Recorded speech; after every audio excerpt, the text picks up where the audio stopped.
Today on Warrior Update, we feature the school's planetarium, Scholastic Bowl wins state, and we travel back in time to 2012. It's Friday, March 28th. I'm your host, Yamada Pisano, and this is Warrior Update.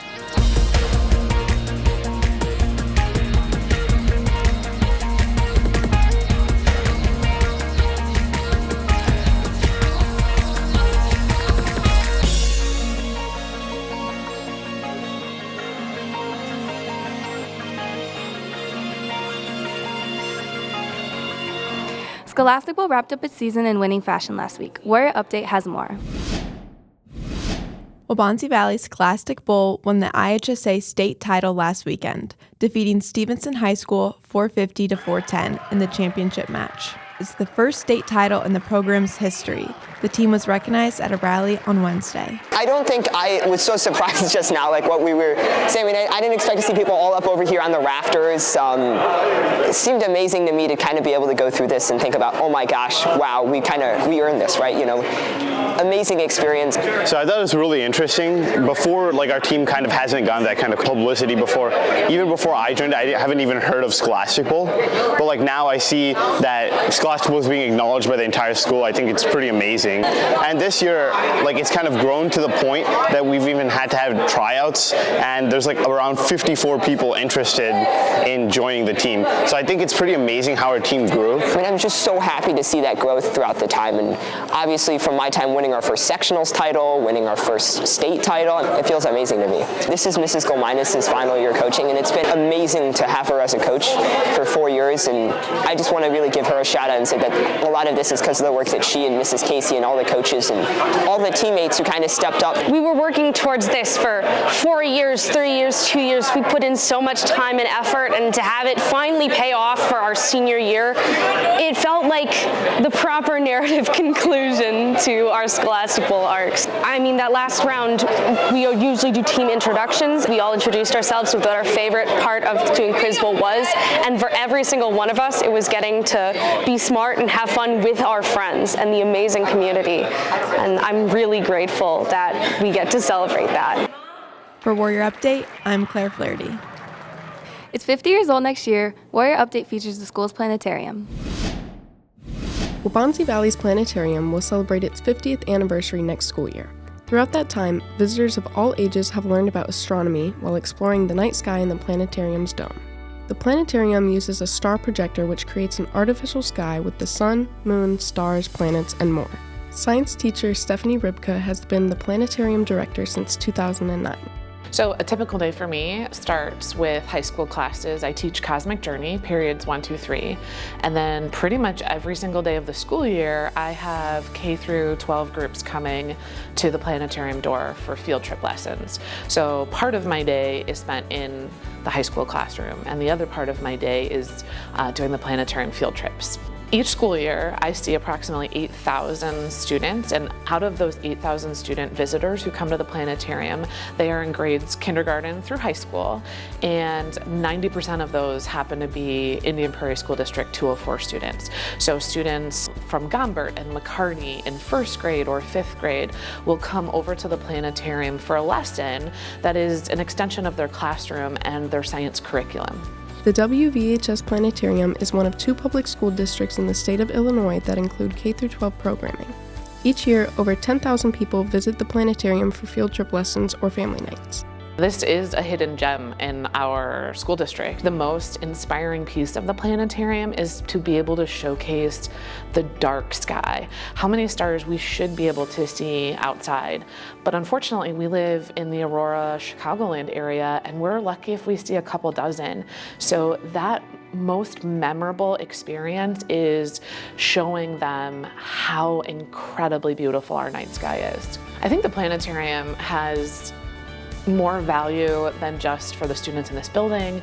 We see our field trip groups, our K through 12 groups, but we also invite the community in, and we support science interests and exploration by getting people in these seats and having them be inspired to learn more. For more information, visit ipsd.org/planetarium. For Warrior Update, I'm Susie Dvorak. Could a statewide school cell phone ban happen in a few years? Warrior Update reports. Illinois legislation is being worked on in Springfield that would require school districts to adopt their own wireless communication device policy. It would be a ban on mobile devices during class or instruction time. But if a district wants, it could allow students to be on their phones during lunch and passing periods with other expectations as well. West of Waubonsie at Hinckley Big Rock, Superintendent Dr. Jessica Sontag says its district is having success with the no cell phone policy. So we have a bell-to-bell policy. So from the first bell to the last bell, our students are not allowed to access their smartphones, smartwatches, wireless AirPods. I think it has taken that pressure off to be on all the time, whether that's on with their parents or when kids are snapping and posting things to Instagram or whatever it is throughout the day. They don't have to live in that emotional space all day anymore. And I actually think that some of them felt that initial relief right away. Our hallways are noisier. Our lunchroom is noisier, but it's good noisy because kids are talking with each other. It feels more light. It feels brighter. The kids seem happier. The teachers seem less stressed. At Waubonsie, some teachers have phone pockets in their classrooms where students put their devices during class time. However, that policy may not be followed or consistent throughout the entire school. Number one, I think that it's just so much transition time in and out of classroom. And number two, they still have them during passing periods. They still have them during lunch. From my perspective, like these kids they need our help to regulate their usage while their brains are still developing. Like we know they're highly addictive. We know that all of these apps were developed to become highly addictive, and it's taking a toll on us. From a parent perspective, I've had parents tell me their kids are coming home, A, with their homework done, because now they're utilizing the class time or study hall or lunchtime, B, less exhausted, less emotionally exhausted. I think it was a very intense measure that our kids needed to break their addictive pattern. Senate Bill 2427 has recently cleared a Senate committee but still needs to pass the General Assembly.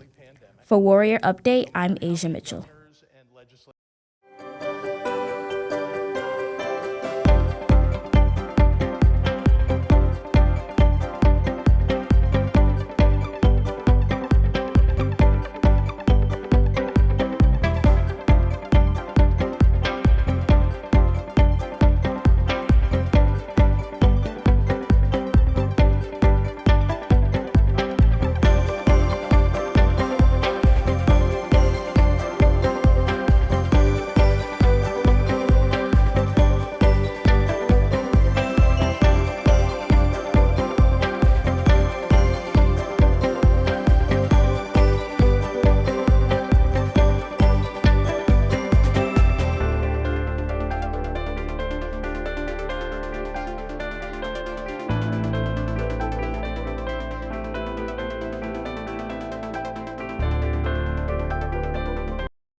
You asked for it, and we've got it. Dance Friday.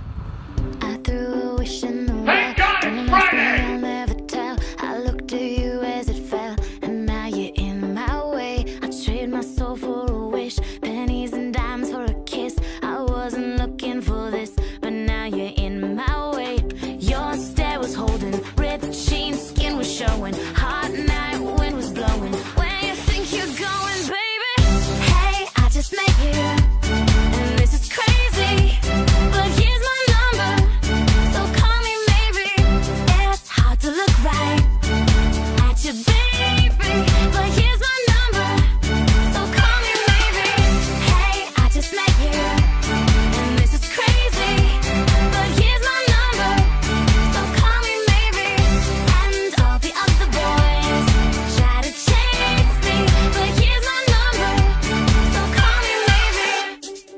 And to watch more content, visit us on YouTube at watchwvtv.com, and don't forget to purchase your yearbook now.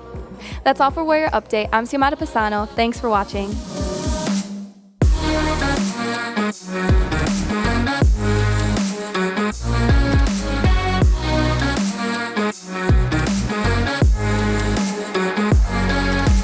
Today on Warrior Update, we feature the school's planetarium,